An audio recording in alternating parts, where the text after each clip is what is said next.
Hello everyone, I welcome you all in this platform of iExamB to make your preparation 50% faster. My name is Kailash Tiwari, ex-CFO Union Bank of India. So दोस्तों आप सभी को पता है bank of Baroda एक notification लेकर आया 1207 vacancies overall but for agriculture students और we can say for in the agriculture in the rural development we can not say that these are for the agriculture students directly because the eligibility is very much different. Okay, so why it is important? So it is important for the eligible students है ना. अब वो कौन eligible students हैं वो मैंने last time भी आपको कहा था कि आप मुझे कमेंट बॉक्स में बताइएगा, अभी भी आप मुझे कमेंट बॉक्स में बताइएगा.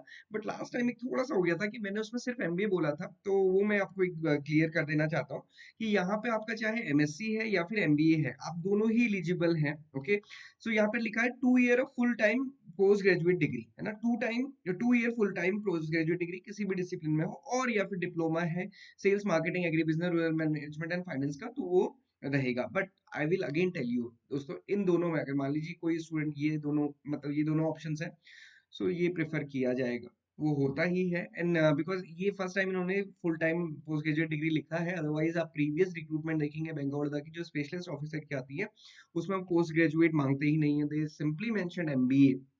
ओके, सो ये यहाँ पे डिफरेंस है. सो एक बार क्विकली इसको फिर से देख लेते हैं एलिजिबिलिटी का. तो एलिजिबिलिटी में कई सारे स्टूडेंट ने पूछा था कि सर एमएससी एलिजिबल है कि नहीं है. सो एमएससी इज एलिजिबल है ना, MSc is eligible for both the post. So you can see here agriculture marketing officer, agriculture marketing manager. Okay, so the important word is here is marketing. Okay, marketing for the scale 1 and scale 2. They are not saying agriculture field officer. Field officer, although the work is relatively marketing only, but it is basically about the KCC and the NP recovery. वो यहाँ पे भी वही करना होगा, but they have mentioned specifically the marketing.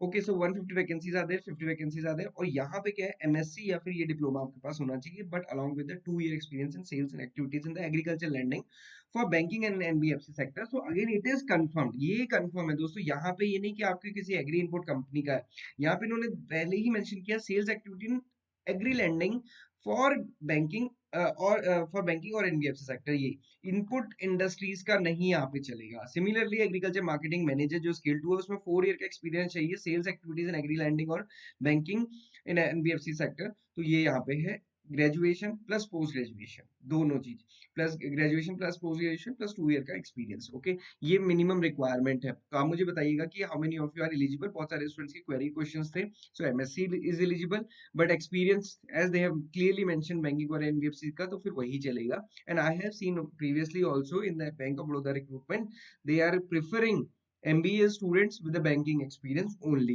Okay, तो ये generally preference रहती है. बट अगेन एलिजिबिलिटी क्योंकि नंबर ऑफ वैकेंसी ज्यादा है और ये कॉम्बिनेशन होना बहुत डिफिकल्ट है. अभी ये कॉम्बिनेशन किसके पास होगा? जो एमएससी करके बैंक जिसने ज्वाइन किया है, जिसने बैंक गवर्नमेंट बैंक ज्वाइन किया, तो वो क्यों आएगा बैंक ऑफ बड़ौदा में? वो नहीं आएगा. कौन आएगा? जिसने प्राइवेट बैंक ज्वाइन किया है. मैंने आपको लास्ट वीडियो में बताया था उन स्टूडेंट ने जिन्होंने एमबीए के बाद कैंपस प्लेसमेंट या कैसे भी बैंक ज्वाइन किया है, तो उनके लिए ये अच्छी अपॉर्चुनिटी है.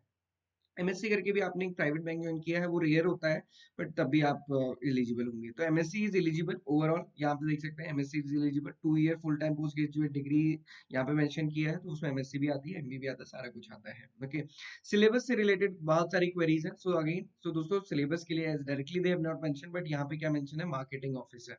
तो मार्केटिंग से रिलेटेड क्वेश्चंस रहेंगे, और वो भी खास करके ऐसे एग्रीकल्चर मार्केटिंग से. तो हम यहाँ पे कह सकते हैं कि जो हमारा बेसिक एग्रीकल्चर या प्रोडक्शन वाली चीजें होती है वो यहाँ पे नहीं पूछी जाएंगी. और उसका रीजन भी है क्योंकि यहाँ पे आप क्वालिफिकेशन देखिए ना, graduate in any discipline, post graduate in any discipline. तो ये तो कोई मतलब ही नहीं है कि फिर एग्रीकल्चर की कोर की चीजें यहाँ पे पूछी जाए. तो यहाँ पे ये एक जनरल टाइप का examination focusing on the agriculture marketing होगा या ओवरऑल मार्केटिंग में. तो एग्रीकल्चर मार्केटिंग ओवरऑल जो मार्केटिंग होती है उससे रिलेटेड चीजें आपको पढ़नी है. एग्रीकल्चर से रिलेटेड बेसिक चीजें हो सकती है, बट मोस्ट प्रोबेबली वो सारी चीजें होंगी जो स्कीम्स वगैरह रहती है स्पेसिफिकली लेंडिंग से रिलेटेड. तो ये इसमें सिलेबस होने वाला है, और वो सिलेबस की इंपॉर्टेंस क्या है? 75 क्वेश्चंस यहाँ पे होंगे और 150 मार्क्स के रहेंगे. ओके, सो आप मुझे कमेंट बॉक्स में ये बताइएगा whether you are eligible for this post और not. Okay, then we will discuss further. और आपको कुछ लगता है कि कुछ मुझे और डिस्कस करना चाहिए, तो आप मुझे जरूर बताइएगा. This is all for today. NSC के लिए बहुत अच्छे से प्रिपेयर करें, सीडब्ल्यूसी के बहुत अच्छे से प्रिपेयर करें. दोनों के कोर्सेज आपको हमारे पास मिल जाएंगे, और किसी भी डाउट मेरे क्वेश्चन के लिए आप हमें कभी भी कनेक्ट कर सकते हैं. Thank you for watching this video and have a great day.